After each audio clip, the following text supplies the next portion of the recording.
Welcome to Shatter. Help me reach 5,000 subscribers. Support the video with a like and leave your thoughts in the comments. We were sitting in a Starbucks when she said it. Calm, detached, like she'd been rehearsing the line in front of a mirror. I need to find myself, she told me, her fingers wrapped around a caramel latte she wasn't drinking. Alone. The word hung in the air like smoke, thin but choking.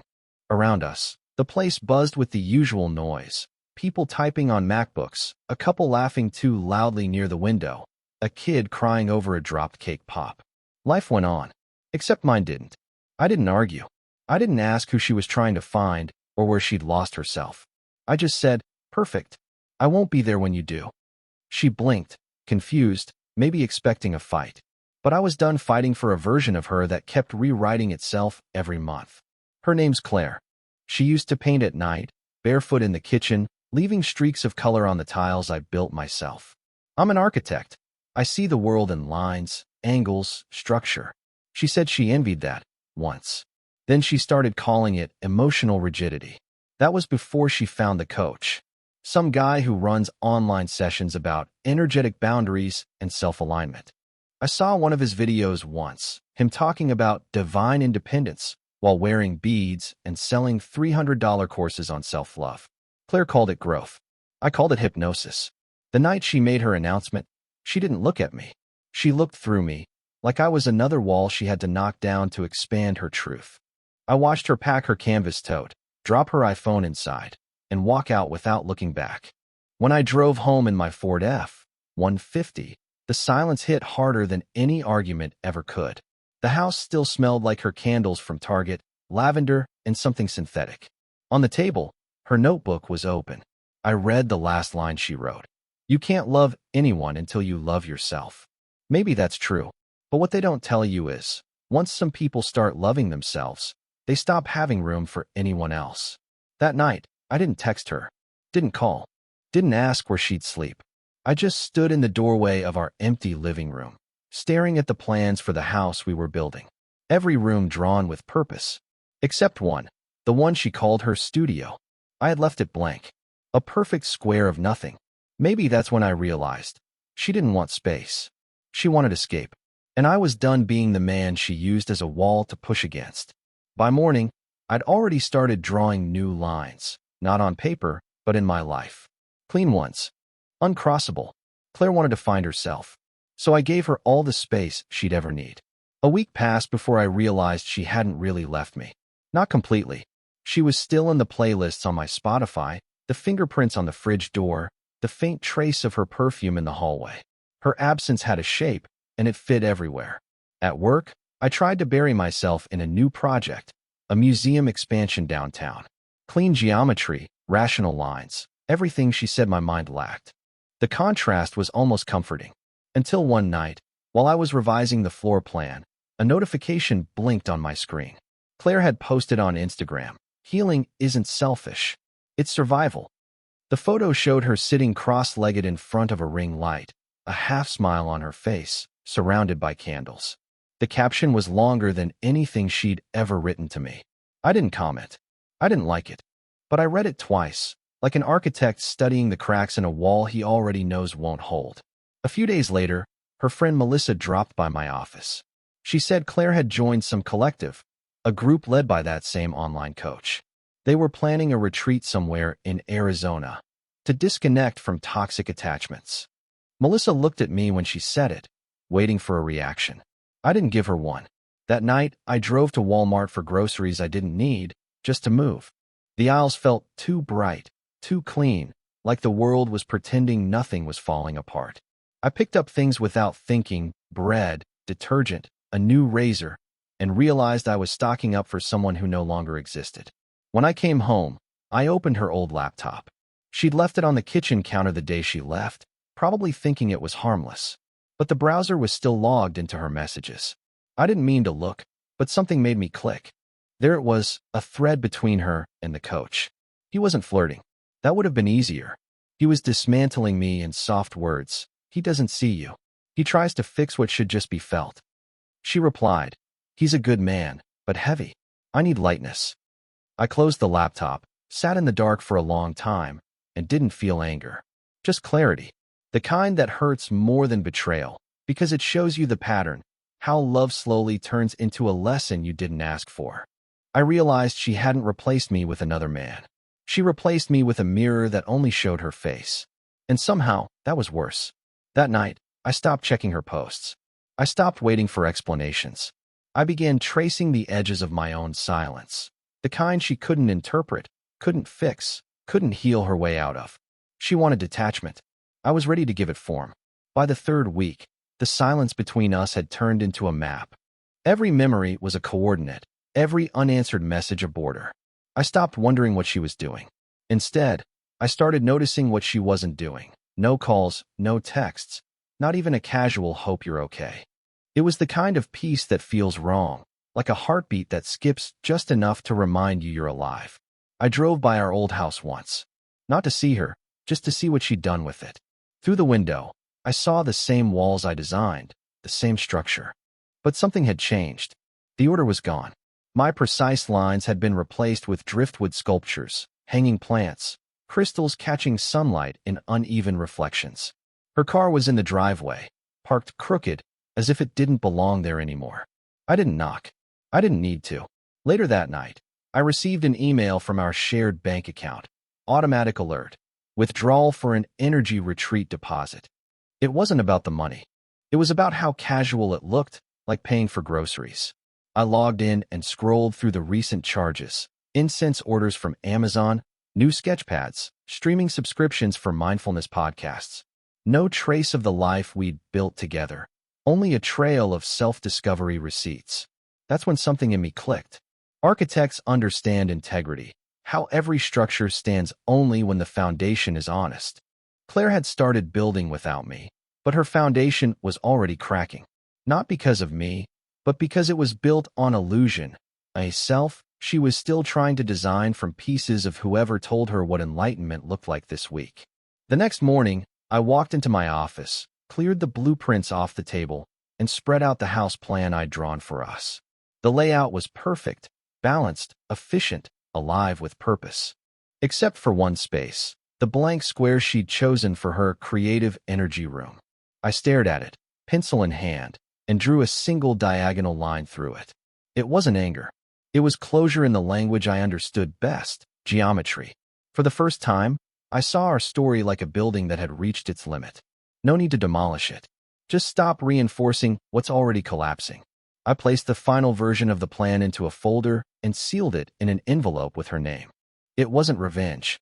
It was documentation, proof that something once stood here, designed with care, and abandoned in search of something shapeless. That night, I turned off my phone, deleted her number, and started the process of disappearing, not dramatically, but methodically. Architects don't destroy. They erase with precision. When I finally disappeared, it wasn't dramatic.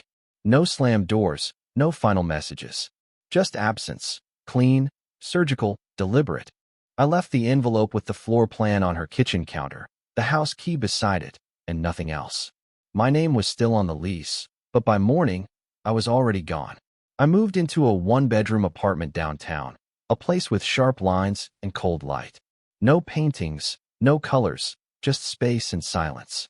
The kind of silence that doesn't echo, it absorbs. I changed my number, closed my social media, switched offices. To anyone watching, it might have looked like I'd gone off-grid. In reality, I'd just gone inward. She texted 3 days later. I need to talk. I didn't answer. Then, this isn't what I meant by space. I read it once, then archived the message. Words like meant and space didn't matter anymore. She wanted to find herself alone. I was giving her exactly that. No resistance, no comfort, no reflection to look into. At night, I drive my car through the empty streets, past the coffee shop where it all started, past the life we built like a blueprint that never got approved. Sometimes I'd stop by the river and watch the lights blur across the water. The city never really sleeps. It just hums, pretending to rest. A few weeks later, Melissa called. I didn't pick up, but she left a voicemail. She's different, she said. She looks fine online, but she's not okay. She said she feels invisible. That word, invisible, stuck with me. Because that's exactly what I'd become. And for the first time, it felt like power. I saw Claire once after that, by accident. She was sitting alone outside a small cafe, scrolling her phone, surrounded by the same books she used to mock, titles about energy, awakening, boundaries. She looked up, saw me across the street, and froze. Her expression wasn't anger or regret. It was recognition, the kind you feel when you realize the person you left behind has become someone you can no longer reach. I didn't wave. I didn't slow down. I just kept walking. That night, I opened the last message she'd sent before everything ended. I need to find myself. I deleted it, and with it, the thread. The weight I'd been carrying disappeared with it. Sometimes the cleanest endings don't come with words. They come with distance so absolute, it becomes permanent. And somewhere in that distance, she finally got what she asked for, herself. But I was no longer part of the reflection. Disappearing was easy. Staying gone, that took precision. I didn't block her, didn't make a show of cutting ties. I simply became unreachable in ways she couldn't define. I changed offices, registered my new address under a company name, and had my calls rerouted through a service. No confrontation, no closure, just silence that expanded until it filled every room she once occupied. But I didn't stop watching. Not obsessively, strategically. A friend at the architecture firm's legal department owed me a favor. One day, over lunch, he mentioned that the self-proclaimed coach Claire followed had been flagged for questionable business activity. Selling spiritual investments, using client donations to fund personal retreats. I didn't ask for details, but I remembered. Architects don't forget cracks once they've seen them. I gathered everything quietly, screenshots, payment trails, the kind of digital fingerprints people leave when they think they're untouchable. It wasn't revenge. It was alignment. I wasn't trying to destroy her world. I was just removing the scaffolding holding up her illusion. When the first article hit Facebook, Wellness Guru under investigation for fraud, it spread fast. Melissa texted me that Claire had deleted her Instagram overnight. Her tribe, as she called them, started to scatter. Suddenly, the words energy and boundaries didn't sound so divine anymore. I didn't post anything, didn't share, didn't gloat. I went to Waffle House instead, ordered coffee, and watched the rain hit the window. The waitress asked if I wanted refills, and I nodded, realizing it was the first real conversation I'd had in weeks. There was peace in the ordinary again. Later, I saw her name pop up in a group chat we once shared with friends. She said she was taking time offline to realign. No one responded. That's how silence works. It starts as punishment and ends as reflection. She didn't know I had anything to do with the information getting out. She probably never would. That's the point. Not every strike has to make noise. Some are meant to leave no fingerprints, only the echo of consequence.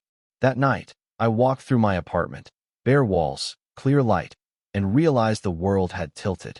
She wanted space. I gave her a universe.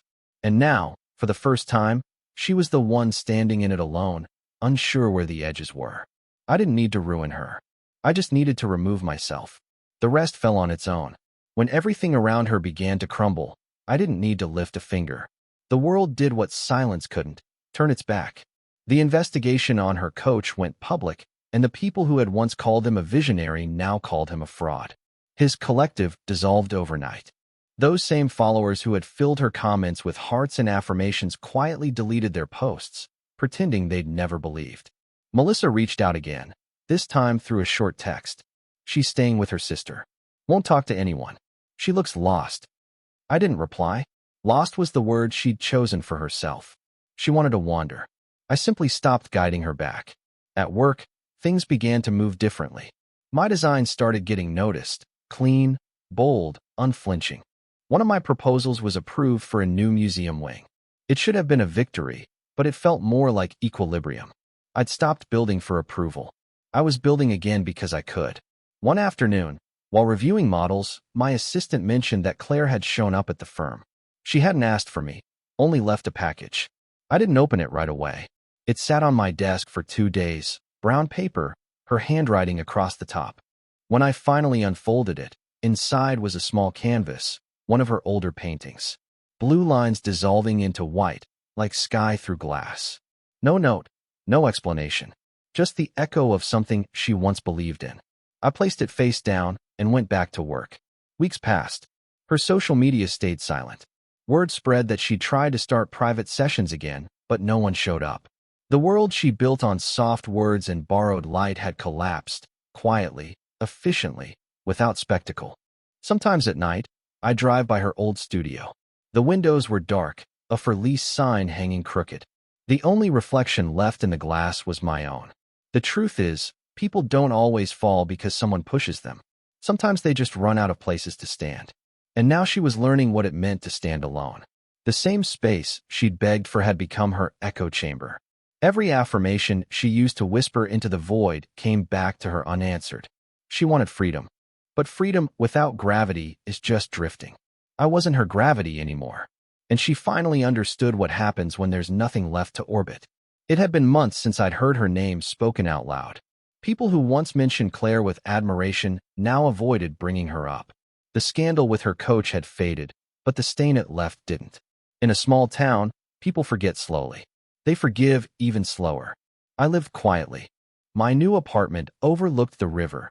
At night, the reflections of the streetlights stretched across the water like broken glass. I'd sit by the window with black coffee, sketching designs on tracing paper, rebuilding myself line by line. Structure was my language. Silence was my peace. Then one evening, as I was locking up the office, I saw her waiting by my car.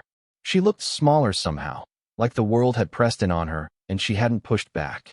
She said nothing at first, just stood there in the yellow glow of the parking lot lights, holding that same canvas she'd sent me months ago. Her voice was quiet. She said she'd been working on herself, that she'd been healing. The words landed differently now, stripped of their performance. She said she didn't come to fix anything. She just wanted to understand how I could disappear so completely. I told her she taught me how. She looked away, nodded, and said people had stopped calling her. Clients, friends, even Melissa. She said she'd thought space would help her see clearly, but now she just felt invisible. The irony was sharp enough to cut through the air. I didn't say it out loud, but we both knew space only works when someone is waiting on the other side of it. Before she left, she asked if I'd ever miss what we had. I told her missing something doesn't mean you want it back. Sometimes, it just means you finally understand why it had to end. She stood there for a long moment, holding that painting like it was proof of something real. Then she whispered that she was sorry. It wasn't an apology for leaving. It was for not seeing what she had before she decided it wasn't enough. I didn't answer. She left the canvas on the hood of my car and walked away into the night. When I drove home, I didn't look at it. I just let it sit there beside me in the passenger seat, the colors catching light from passing cars. For the first time, I realized the silence between us wasn't empty anymore. It had weight, and that weight no longer belonged to me. After that night in the parking lot, I thought she'd disappear again. But silence has a strange gravity. It pulls the people who once escaped you right back into orbit. 2 weeks later, she showed up at my building. No warning, no message. Just her car parked outside in the rain, headlights off, like she'd been sitting there for hours working up the courage to knock. When I opened the door, she looked exhausted. Not from crying, but from pretending she was fine for too long. Her voice trembled when she said she wasn't here to talk about the past. She just wanted to understand how I could be so calm. I told her calm isn't peace. It's what happens when you've already been through the fire and there's nothing left to burn. She stepped inside. My apartment was nothing like the home we used to share. Bare walls, one couch, a single lamp. No color, no warmth. Just lines, balance, and quiet. She looked around like she was walking through a version of me she never met. She asked if I'd really moved on, or if this was my way of hiding. I said it didn't matter anymore. Both paths lead to the same place, distance. She tried to explain herself then. How the space she'd asked for wasn't supposed to become a wall. How she thought losing me would make her stronger. I didn't interrupt. Every word she spoke built a house made of air. Fragile, transparent, ready to collapse under its own truth. When she asked if I'd ever loved her the way she needed, I finally looked at her. I told her the truth. I loved her the way I build, precisely, with care, always making sure the foundation could carry the weight.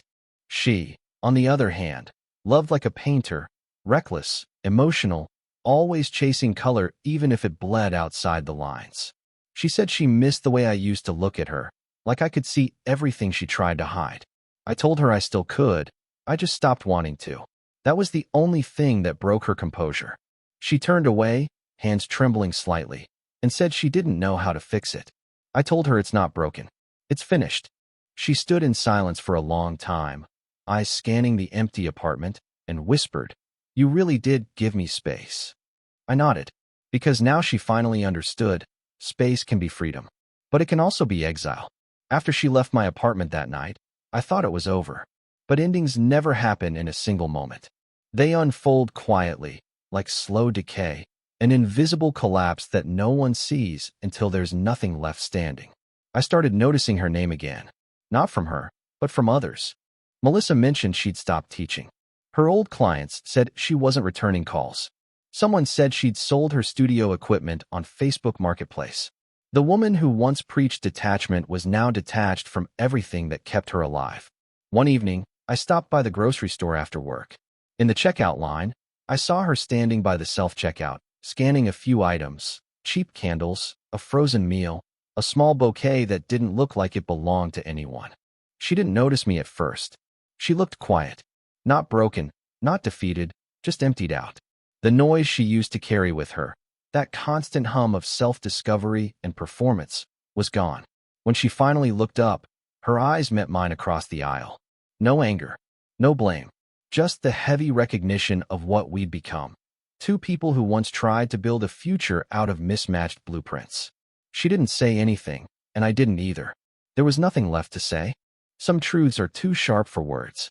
Later that night, Melissa sent me a message. She said Claire had been struggling to find clients, that the people who once followed her for guidance had turned away. "She's not the same," Melissa wrote. "She just stays home and paints. Alone." I didn't answer. Weeks went by, and I heard she'd started showing her art again. Small exhibits at local cafes. Nothing like the healing circles she used to lead. The irony wasn't lost on me. She'd finally found something real, but only after everything false had burned away. Sometimes I drive by those places, watching from the street as she set up her paintings. There was one she hung in every show, the same blue and white canvas she'd given me, the one I'd left face down on my desk. And in that moment, I realized something simple but absolute. She hadn't lost me to another person or a mistake. She'd lost me to clarity. Because once you learn to live without noise, you can never go back to chaos, no matter how familiar it once felt.